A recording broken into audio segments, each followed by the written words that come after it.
জ্বালানির জ্বালা থেকে টিকাকরণ সংসদে ঝড় তুলতে প্রস্তুত বিরোধী শিবির বিরোধীদের মতামতকেও গুরুত্ব দেওয়ার আশ্বাস নরেন্দ্র মোদীর।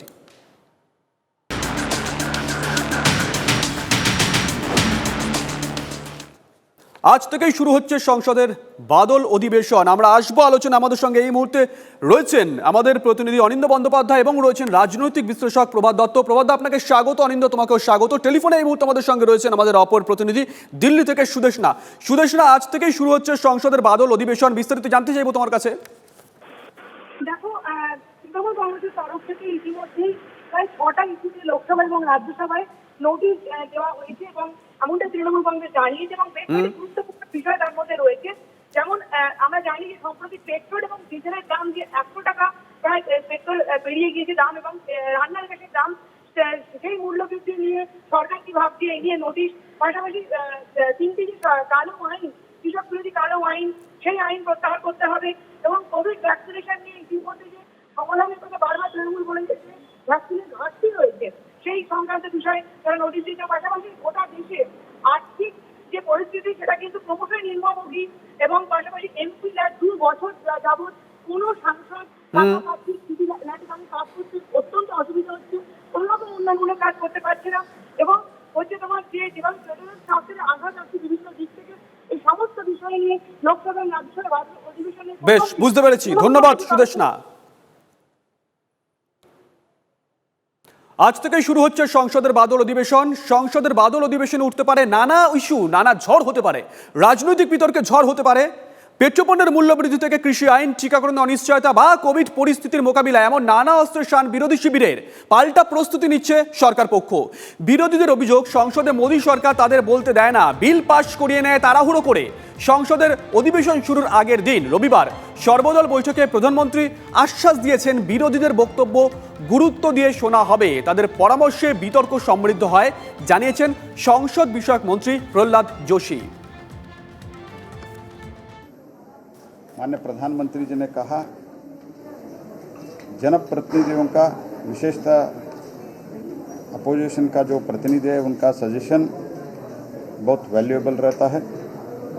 सभी जनप्रतिनिधियों का सजेशन वैल्यूएबल रहता है क्योंकि ज़मीन से आते हैं, इसलिए वो सजेशंस के कारण, वो सुझाव के कारण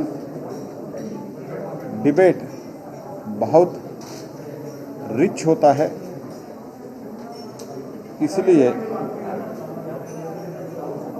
प्रधानमंत्री जी ने चाहा स्वस्थ और सार्थक चर्चा होना चाहिए। অনিন্দর কাছে যাব। অনিন্দ রয়েছেন আমাদের সঙ্গে, আমাদের প্রতিনিধি। অনিন্দ, জনস্বাস্থ্য, জনস্বার্থ দুটোই খুব গুরুগম্ভীর শব্দ। এই দুটো শব্দ নিয়ে অবশ্যই আলোচনা হবে সংসদে। এই দুটো ইস্যু নিয়ে মূলত বিরোধীদের হাতে যে অস্ত্র রয়েছে, কি অস্ত্রের শান দিচ্ছে তারা?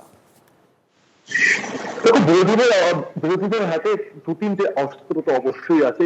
জনস্বাস্থ্য মানে কোভিডের হ্যান্ডলিং, সেটা নিয়ে একটা বড় বিষয়, সেটা নিয়ে, এবং জনস্বার্থ কৃষক আইন, সেটা প্রত্যাহারের দাবি তারা জানিয়েছে অলরেডি। এই দুটো মানে এটা খুব পরিষ্কার ভাবে বিরোধীরা বলেছে এবং আমরা দেখতে চলেছি যে যখন 10টার সময় শুরু হবে আমরা সম্ভবত খুব তাড়াতাড়ি অ্যাডজার্নমেন্ট দেখতে পাবো, কারণ একটা উত্তাল হতে চলেছে, এটাই আমরা এক্সপেক্ট করছি। কিন্তু অবশ্যই সেটা কালকে রাত পর্যন্ত, রাত্রি 9টা পর্যন্ত এক্সপেকটেশন ছিল। রাত্রি 9টায় যখন একটা দেখতে পেলাম যে একটা পেগাসাসের একটা নতুন রিপোর্ট এলো, তাতে কিন্তু এরপরে একটা নতুন ডেভেলপমেন্ট হলো এবং সেটাই কিন্তু একটা নতুন এসে গেল, সামনে এগিয়ে গেল, অগ্রসর নিয়ে নিল এবং সম্ভবত সেটা নিয়েও একটা আলোচনা ডিমান্ড করতে পারে বিরোধীদের একটা বড় একাংশ। এবং সম্ভবত সেখানে সরকার যেহেতু একটা ইমিডিয়েট একটা রিলিজ করেছে ministry of electronics and IT, এবং সরকার সেটা আলোচনা হয়তো চাইবে না, সেখানে আরেকবার একটা কনফ্রন্টেশন আসবে সরকার এবং ট্রেজারি বেঞ্চ এবং অপোজিশনের মধ্যে। সেখানে দেখা যাচ্ছে কিরকম, কিন্তু অবশ্যই বিরোধীদের একটা হাতে অস্ত্র তো আছে। বেশ, বুঝতে পেরেছি অনিন্দ। তোমার কাছে আসবো। রাজনৈতিক বিশ্লেষক প্রভাত দত্ত এই মুহূর্তে আমাদের সঙ্গে রয়েছেন। প্রভাত বাবু, এ রাজ্যের যারা শাসক দল, কেন্দ্রে তারা বিরোধী অর্থাৎ তৃণমূল কংগ্রেস, তাদের হাতে নির্দিষ্ট করে কি অস্ত্র রয়েছে? আসলে সংসদটা আমাদের পরিষ্কার করে বোঝা দরকার যে ভারতবর্ষের সংবিধান যখন বিতর্ক হচ্ছিল তখন এই বিতর্ক সভায় যারা ভারতবর্ষের গণতান্ত্রিক ব্যবস্থা, সংসদীয় গণতান্ত্রিক ব্যবস্থা প্রবর্তন করার সিদ্ধান্ত নিয়েছিলেন, তারা খুব স্পষ্ট করে বুঝেছিলেন যে আমাদের দেশের সংসদীয় গণতান্ত্রিক ব্যবস্থার পীঠস্থান, ধর্মস্থান হচ্ছে ভারতবর্ষের সংসদ বা যে কোনো গণতান্ত্রিক ব্যবস্থায় সংসদ। এবং আমাদের বিশ্বজুড়ে যদি চিত্রটা আমরা দেখি তাহলে দেখা যাবে যে ঊনবিংশ শতাব্দীর শুরু থেকে রাজনৈতিক দলগুলো জন্ম হচ্ছে এবং 1930 সালে opposition party, role of the opposition পার্টির যে স্টেটাসটা, লিডার অফ দি অপোজিশনের স্টেটাসটা পাচ্ছে। তারপরে ধীরে ধীরে অপোজিশন পার্টিতে গুরুত্বপূর্ণ অবস্থান হচ্ছে। যদি আমরা ব্রিটিশ ওয়েস্টমিনিস্টার মডেলের ব্যাপারটা দেখি, ভারতবর্ষেও সংসদ অত্যন্ত গুরুত্বপূর্ণ একটা জায়গা। ওটা একটা অ্যাকাউন্টেবিলিটি ফোরাম, কারণ সরকারকে তাদের দায়বদ্ধতা প্রমাণ করতে হয় সংসদে। সুতরাং সংসদটা একাধারে অপোজিশনের সরকারকে আক্রমণ করা, সরকারের নীতি সম্পর্কে প্রশ্ন তোলা, পাশাপাশি স্থানীয় স্তরে যে বিষয়গুলো এসছে সেগুলো সরকারের দৃষ্টি আকর্ষণ করা, জাতীয় স্তরে যে মূল বিষয়গুলো এখন আছে সেগুলো জাতীয় স্তরে যেমন মূল্যবৃদ্ধির কথা বলা হচ্ছে, টিকাকরণের কথা বলা হচ্ছে, কেন্দ্র রাজ্য সম্পর্কের প্রশ্ন উঠছে। এই বিষয়গুলো নিশ্চয়ই পশ্চিমবঙ্গের সাংসদরা সংসদীয় ব্যবস্থার মধ্যে সুযোগ নেওয়ার চেষ্টা করবেন, সরকারকে এমন ভাবে আক্রমণ করবেন যাতে করে পরবর্তী নির্বাচনে, এটাই নিয়ম, সরকার ক্ষমতায় আসতে না পারে। সরকারকে পরামর্শ দেবেন যাতে করে সুষ্ঠুভাবে সরকারি প্রশাসন চলতে পারে। আমরা আসবো আলোচনায়। সংসদের বাদল অধিবেশনে পেশ করা হবে বেশ কয়েকটি গুরুত্বপূর্ণ বিল। সংসদ বিষয়ক মন্ত্রী প্রহ্লাদ যোশী জানিয়েছেন মোট 23টি বিল পেশ করা হবে। কয়েকটি অর্ডিন্যান্স আনার পরিকল্পনা রয়েছে কেন্দ্রের। বিলের মধ্যে উল্লেখযোগ্য ডিএনএ প্রযুক্তি, অভিভাবক ও প্রবীণ নাগরিকদের রক্ষণাবেক্ষণ, ট্রাইব্যুনাল সংস্কার, মানব পাচার রোধ ও পুনর্বাসন, pension fund, regulatory and development authority bill, এই সমস্ত বিল পেশ করা হবে সেখানে।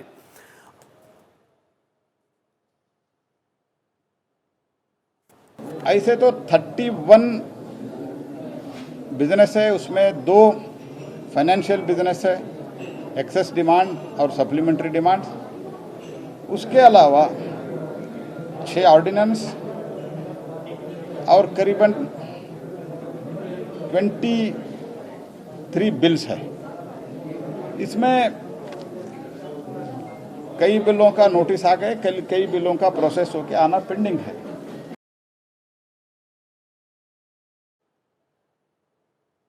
অনিন্দর কাছে আবারও যাব। অনিন্দ বন্দ্যোপাধ্যায় আমাদের সঙ্গে রয়েছেন, আমাদের প্রতিনিধি। অনিন্দ, যে বিষয়টা তুমি উল্লেখ করলে জনস্বার্থের কথা, এই মুহূর্তে জনস্বার্থের দিকে যদি তাকানো যায় তাহলে নিঃসন্দেহে পেট্রোপণ্যের মূল্য বৃদ্ধি সেঞ্চুরি ছুঁয়েছে পেট্রোল ডিজেল। এই বিষয়টা তো অবশ্যই মাথায় রাখতে হবে। সংসদে কিভাবে উঠতে পারে বিষয়টা, বিরোধীরা কি কি বিষয় নিয়ে আক্রমণ করতে পারে কেন্দ্রকে? দেখো, অবশ্যই পেট্রোপণ্যের বৃদ্ধি, আদারওয়াইজ পেট্রোপণ্য ছাড়াও রিটেল ইনফ্লেশন, সেটা নিয়েও আলোচনা দাবি তুলবে বিরোধীরা। 3 নম্বর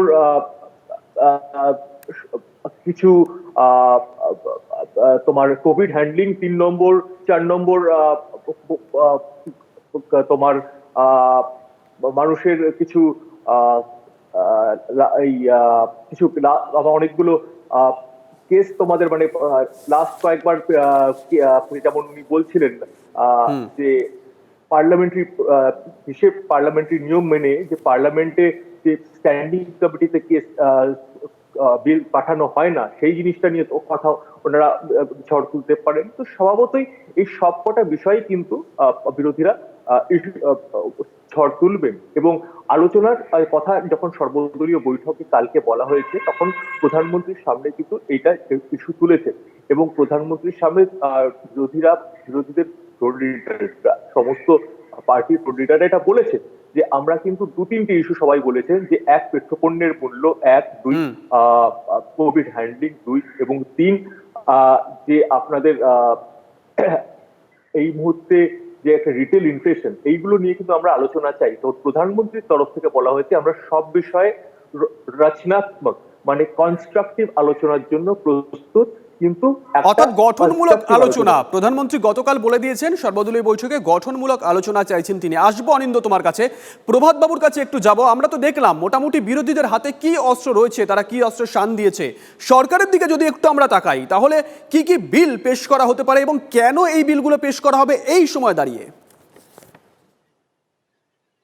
বেসরকারীকরণের কাজটা আমাদের দেশে এই বর্তমান সরকার খুব ব্যাপকভাবে করার চেষ্টা করছেন। জানি না বেসরকারীকরণের জন্য কোনো বিল সরকার এই সংসদে আনতে চাইছেন কিনা। বাদল অধিবেশন একটু লঙ্গার পিরিয়ডে হয়, অনেক গুরুত্বপূর্ণ কাজ এই অধিবেশনে করার চেষ্টা করবেন। জাতীয় স্তরে এখন আরো দুটো বড় বিষয় আপনাদের সাংবাদিক বন্ধু যা বলছিলেন তার থেকে আমার ধারণা আরো দুটো বড় বিষয় নিয়ে সংসদ উত্তপ্ত হতে পারে। একটা হচ্ছে যে বেসরকারীকরণের জন্য সরকার যেভাবে কাজ করছে তাতে নাগরিকদের একাংশের ক্ষোভ আছে, সাংসদদের একাংশের ক্ষোভ আছে। সেই ক্ষোভগুলো সাংসদরা নাগরিকদের ক্ষোভ সংসদে তোলার চেষ্টা করতে পারেন। তবে সবটাই নির্ভর করছে দ্রব্যমূল্য বৃদ্ধি। আর একটা বড় ঘটনা ঘটছে, যেহেতু পেট্রোপণ্য দাম বাড়ার সঙ্গে সঙ্গেই দ্রব্যমূল্য বৃদ্ধি হচ্ছে। প্রবীণ নাগরিকরা ব্যাংকের সুদের হার দিনের পর দিন কমছে, তাহলে প্রবীণ নাগরিকদের স্বার্থ লঙ্ঘিত হচ্ছে। কিন্তু সবটাই সংসদে কাজ করার জন্য, যেহেতু অপোজিশন আমাদের মাল্টিপল অপোজিশন আছে, অনেক পার্টি আছে, সেই জন্য এই মাল্টি পার্টি সিস্টেমের একটা অসুবিধা হচ্ছে ফ্লোর কোঅর্ডিনেশনটা যদি ভালো করে না করা যায় তাহলে সরকারকে আক্রমণ করে বিধ্বস্ত করা যাবে না।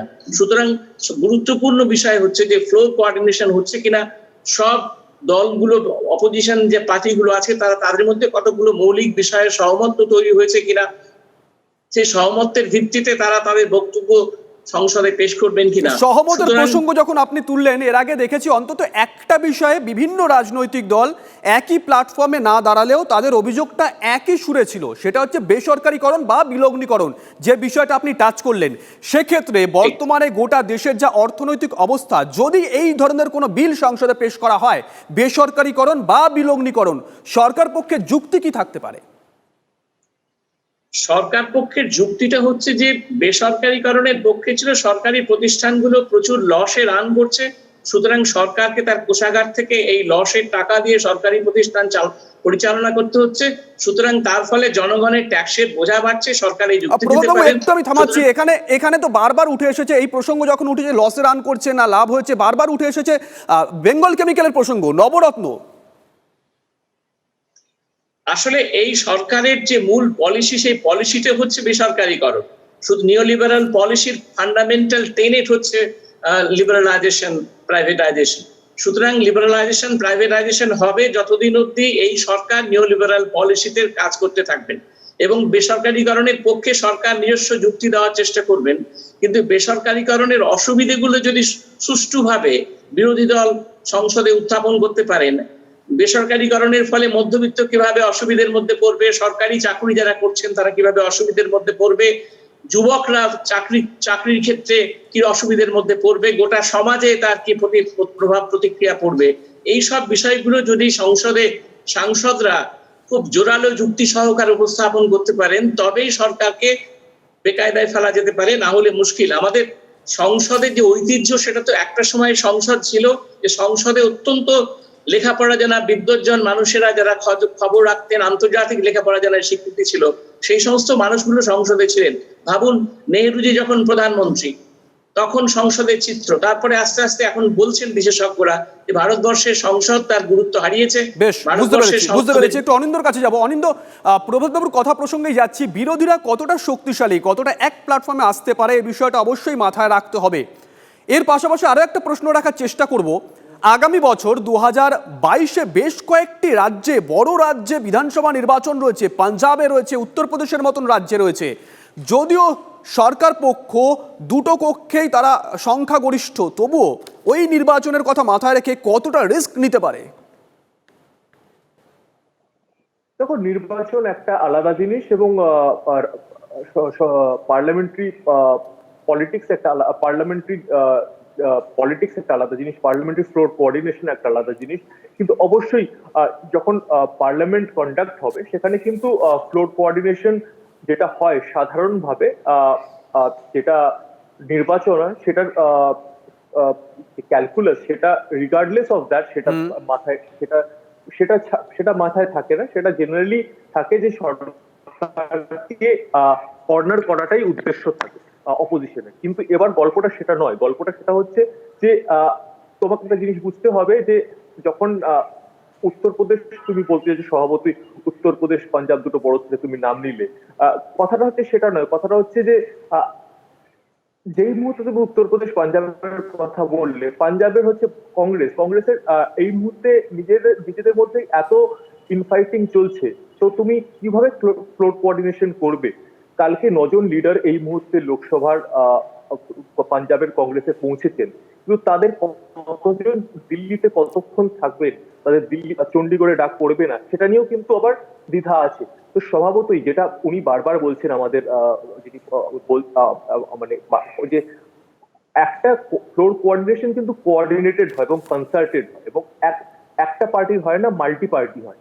যখন একটা পার্টিরই মধ্যে সমন্বয় নেই, সেখানে মাল্টি পার্টি ফ্লোর কোঅর্ডিনেশন কিভাবে সম্ভব, সেই প্রশ্নটা কিন্তু বারবার আসে। বেশ, সেদিকে আমরা অবশ্যই তাকিয়ে থাকবো। অসংখ্য ধন্যবাদ অনিন্দ্য, তোমাকে অসংখ্য ধন্যবাদ। প্রভাত বাবু আপনাকে, আমরা তাকিয়ে থাকবো সেদিকেই।